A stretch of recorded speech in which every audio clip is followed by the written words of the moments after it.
நண்பர்களே, நம்ம இயற்கை நம் சுவாசம் சேனலில் என்ன பார்க்க போகிறோன்னா சிக்கன் கிரேவி. இதுக்கு தேவையான பொருட்கள் 3 பெரிய வெங்காயம் எடுத்துக்கோங்க. அதுக்கப்புறம் 4 இல்லைன்னா 5 தக்காளி எடுத்துக்கோங்க. கொஞ்சம் பெரிய சைஸாகவே எடுத்துக்கோங்க. இதெல்லாம் பொடிசாக நறுக்கி வச்சுக்கோங்க. அப்புறம் மல்லித்தலை எடுத்து அதையும் பொடிசாக நறுக்கி வச்சுக்கோங்க. இஞ்சி பூண்டு விழுது பேஸ்ட்டு அரைச்சி வச்சுக்கோங்க. நான் 1 kg சிக்கன் எடுத்திருக்கேன். இப்போ நம்ம கடாயில் கொஞ்சமாக எண்ணெய் விட்டுட்டு இஞ்சி பூண்டு பேஸ்ட்டு விழுதை நம்ம போட்டு வதக்கிக்கலாம். இப்போது நம்ம பெரிய வெங்காயத்தை உள்ளே கொட்டி அதை கொஞ்சம் நல்லா பொன் முறுவலாக கிண்டி விட்டுக்கலாம். இப்போ நல்லா வெந்த பிறகு தக்காளி போட்டுட்டு தக்காளியும் நல்லா கிண்டி விட்டுறணும். நல்லா வதங்கின பிறகு நம்ம மசாலா சேர்த்துக்கலாம். நான் எதுவுமே சிக்கன் பொடி எதுவுமே சேர்க்கலை. எங்கள் வீட்டில் அரைச்சி வச்ச மசாலா தான் யூஸ் பண்ணுறேன். நான் இதில் 2.5 கரண்டி மசாலாவை போடுறேன். அந்த எண்ணெயிலேயே நம்ம கொஞ்சம் அந்த மசாலாவை நல்லா வதக்கி விட்டுக்கிடுவோம்.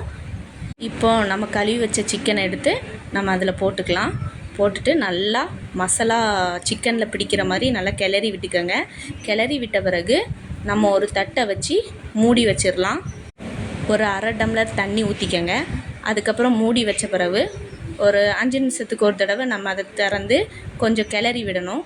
இப்படியே அந்த சிக்கன் கொஞ்சம் வேகிற வரைக்கும் நம்ம மூடி வச்சு அவிய வைக்கணும். அப்புறம் திறந்து கிளறி விடணும்.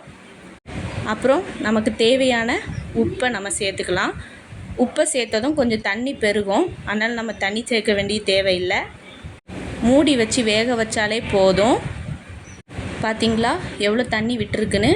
இப்போ இந்த தண்ணி வத்துற வரைக்கும் நம்ம என்ன செய்யணும்னா கிளறி விட்டுட்டே இருக்கணும். மூடி வச்சு திறந்து மூடி கிளறி விட்டுட்டே இருக்கலாம். இப்போ பாருங்கள் நல்லா தண்ணி வத்திருச்சு. இப்போ என்ன செய்யணும்னா நம்ம துருவி வச்ச தேங்காவை சேர்த்துக்கலாம். தேங்காய் கொஞ்சமாக சேர்த்தா போதும்.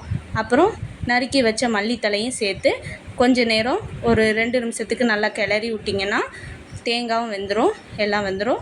நம்ம சிக்கன் கிரேவி ரெடி. இந்த வீடியோ பிடிச்சிச்சின்னா ஷேர் பண்ணுங்கள், லைக் பண்ணுங்கள், மறக்காமல் சப்ஸ்கிரைப் பண்ணிடுங்க.